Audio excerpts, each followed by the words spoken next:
After largely defying gravity despite President Trump's tariff uncertainty, the roller coaster that is the U.S. economy just took a sharp turn. Because tonight, there are some new numbers that show wholesale inflation speeding down the track at its fastest pace in 3 years.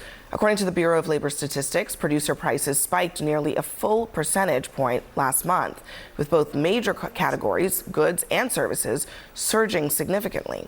Food prices saw one of the biggest jumps, with veggies rising nearly 40%. Eggs and beef, grains also up. It's just the latest warning sign for the potential jolt shoppers could soon feel in their wallets, but President Trump wants you to believe that there is nothing to see here.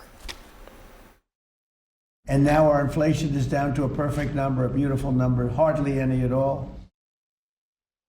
Joining us at the table is Mark Lopresti. He is the CEO and senior market strategist at Market Rebellion, and also with us, CNN anchor and business editor at large, Richard Quest. I'll let you two duke it out on this one, but I mean, it seems clear to me that producer prices are sort of a leading indicator of what we will likely expect to see, which is that consumers are going to be paying more prices as businesses stop being able to swallow all of these price increases and uncertainty. What do you see? The reality is that the tariff increases are now feeding into the economy. Now, maybe not as much as we had thought, because the tariff numbers were lower, as we discussed around this table before. Yes.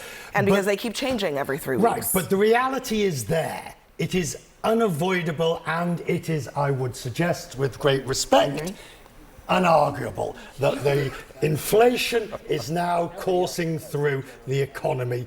Whether it goes much higher or whether it becomes a one-off shock, the jury's out on. Absolutely. Yeah. But there is no question in economists' minds that the inflation is there. The interesting thing about the food prices is that I'm genuinely curious about what's going on here. Some of it does seem to be inflation. One economist said, that clearly tells me that the tariffs that were slapped on Mexican agricultural imports are coming home to roost. There's also the prospect that the immigration crackdown could be compounding this. So you have a lot of things going on that are leading to, when it comes to, you know, your tomatoes and your fruits and veggies and your coffee, higher prices that are showing up right now. Well, here's the reality also, though, Abby. When we were last together just after Liberation Day and we were calling for catastrophe and that we would be in a deep recession at this point by mid-July or certainly by August, I'm not quoting anybody that might look like Richard, but it could have been Richard, it didn't come to pass. Okay, but Mark, we just came out of I'm going to pause you. Q2 earnings season. I want you to continue, but I will pause you there because we've had this discussion already, okay? Did Liberation Day tariffs go into effect when Trump announced them? They did yes not. or no? They did not. Thank you. So when you say, let's just stop there. That there was no recession, that's the end of the conversation. It did happen because apples and oranges. Apples and oranges. Well, there are tariffs in effect, are there not? So the trade war is real, is it not? The trade war is real, but not at the rates that you wish to ascribe. Okay. So Mark, what is the rest of your point? Go ahead. The rest of my point is that we have seen, based on Q2 earnings season, which we've just come out of, which has been nothing short of spectacular, 82% of companies beating or meeting expectations. We had a 5-year average blended earnings per share growth, the highest in 5 years. Companies are not passing along the increased prices as a result of tariffs. They just are not. Yet. Yeah, I mean, listen, yet remains to be seen, doesn't it? But as of now, the numbers that we have. So who's eating the tariff? Who's eating the tariffs? The corporations, for the time being, are eating the tariffs. For the time being. Which is profits, which is 401ks, which is dividends. Well, let's not talk about 401ks. Right. Terry, if we got interest rates in control, if we got the cut that we've needed for so long now, the corporate cost of capital would come down, Richard. You'd seen increased investment from corporations. You'd seen increased employment. It would offset a lot of the tariff impacts. Let me have a last one. If you are the Fed and your dual mandate is price stability and full employment, you could not justify lowering rates when you have rising PPI and CPI. Well, I also think you have to question the source. This PPI number also comes from the same folks that brought you the jobs numbers. I mean, I'm sorry. Listen, facts are not facts seriously, in this world. seriously. Facts are not facts. It's a question of what data. Let's talk about where the data comes from now. To say that the PPI is not accurate, and then you have a president calling for Goldman Sachs to fire their economist because he doesn't like what he's saying. Something told me that you would say that about something told me that you would say that about the price. Listen, it is. I wanted to say hilarious, but it's really not funny. Beyond belief that now, when the warning signs are flashing, oh my God, don't trust the numbers. And when things were stable, it was like everything's fine. No. But let's take it a given that maybe there are challenges with collecting this data. Let's note where some of those challenges are coming from. Inflation data threatened by government hiring freeze as tariffs loom. Doge layoffs may have compromised the accuracy of government data. Cuts to data collection may erode reliability of economic statistics, and so on and so on. I mean, this is not a Trump effect with the data collection, Abby. We're talking about data collection for the jobs numbers, for the PPI numbers that are mailers, phone surveys. Yes, but there are resource issues. That's not an opinion. That's a fact. There are resource issues that are affected by cuts. We should have the same data. And those resource issues have been exacerbated since the Doge cuts. Again, not an opinion. That is a fact of the reality of the situation. But even with that being said, this is the data that we have, right? And you either, care that data exists or you don't, and you just go with your gut feeling. I don't know. Well, I would like to share a little bit of data, if I may. Do you know what the gas prices are right now compared to last month? Gas is down 2.2%. Do you know what it is compared to when Trump took office? It's down by 11%. Groceries, since Donald Trump took office, down by 0.46%. The PPI report, a lot of it is in services, but we want services to cost more if they're being done by American citizens, not by illegal immigrants. Cars, the most impacted by tariffs. Do you know how cars are doing? They're down 2.4% since April, since the tariffs took into effect. I want to make one point. When there was greedflation after the pandemic, when corporations realized they could get away with raising prices on the American consumer, I was infuriated by that.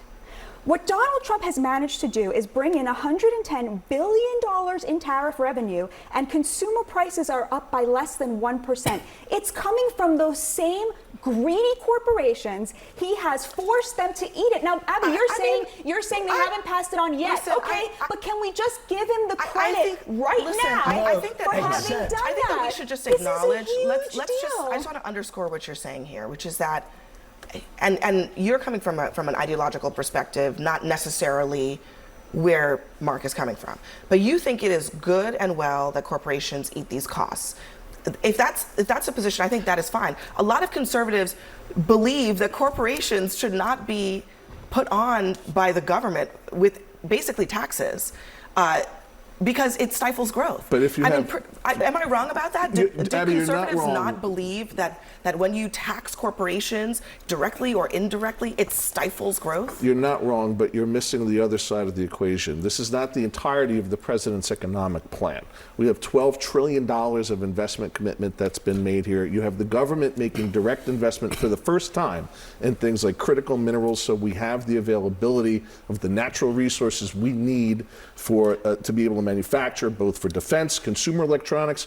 You have under the big beautiful bill the ability to take 100% accelerated deduction on machinery and things of that nature. If you give corporations the ability to be more profitable with a more favorable business environment and interest rates that make sense, they don't have to pass the tax of the tariff along. I want to make sure Terry gets in after you. The problem is... What's the problem? The problem, no. The problem is, back to the data, the problem is that the president has questioned the integrity of the data, which is perfectly entitled As to do do. I.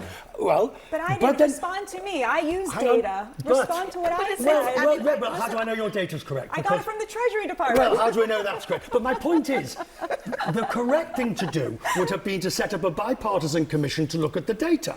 No, you don't just fire the head of the BLS. You then appoint a stooge who's going to do the work for you, and then The Richard, entire respond to my numbers. Come on. guys, This is a distraction. No, it's not. You're punting. You're With respect, punting. I'll give you your numbers. I'll give you your numbers that things are good in those regards. Thank you. Set the numbers aside for a minute. Conservatives used to believe that character counts. Character counts when it comes to the economy, too. And Donald Trump is saying, by the way, you're saying the corporations eat it. He doesn't say that. He says China pays the tariffs. He lies every single time he talks about the tariffs. You're talking sense. You're talking facts. Thank you. He doesn't. That's worrying. The other thing is that it sounds like he doesn't like the jobs numbers. They're rigged. They're fake. He doesn't like the votes that come in. It's rigged. It's Yeah, fake. I don't think he should have Character- fired that woman. Look, I would okay, have look, let that. wait. Yes, Let me- yes, I want to play this. I know we have to go, but let's play Peter Navarro because this is wild. Okay, just listen to this. There's going to be some people who are going to try to make it a tariff story, but if you peer beneath the hood of the numbers, there's nothing in there to suggest that tariffs were responsible. The Peter Navarro said earlier today, are tariffs price hikes or tax cuts? He says, I say they are tax cuts. In what universe are tariffs price tax cuts? What universe? Your world?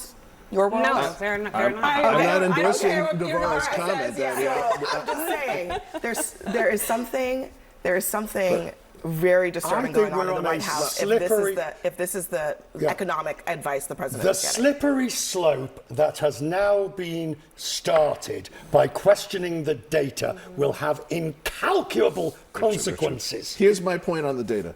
The government and economists should rely on the same data in real time that the largest financial institutions in the world do. Are you in You favor? can subscribe to 4 data sets right now that all the hedge funds that I know, all the money managers that I know get real-time economic data, not surveys in the mail. Are It's you not in favor of 1957 suspending anymore. the jobs report as Merron is? I'm in favor of getting the right data behind the That's jobs not report. answering It's it. available. It is available, and if it's So determined, you now want a Wild West of data sir. providers. Okay, No, not at all. Sorry. We have to go, but here's one thing I will say. I think you're probably right that the private sector has access to a lot of additional And data, it's cheap. and we don't. But I don't know that everyone would agree that it is, the Bible accurate, right? But Goldman Sachs put out a report saying consumers are going to start paying the tariffs, and guess what the president said? Fire Get him. yourself a He new didn't like it. economist. So these are people looking at the same private sector data that you are talking about, and they are telling the world prices are going to go up, and the president says, I don't like that data. Get rid of the guy. That's one chief All right. economist from one bank. Richard Quest, Marco Lupresti, thank you very much for joining us. Next for us, a made-for-TV moment or the new normal. Border feds storm Gavin Newsom's press conference in a show of force. See how he's responding to that tonight.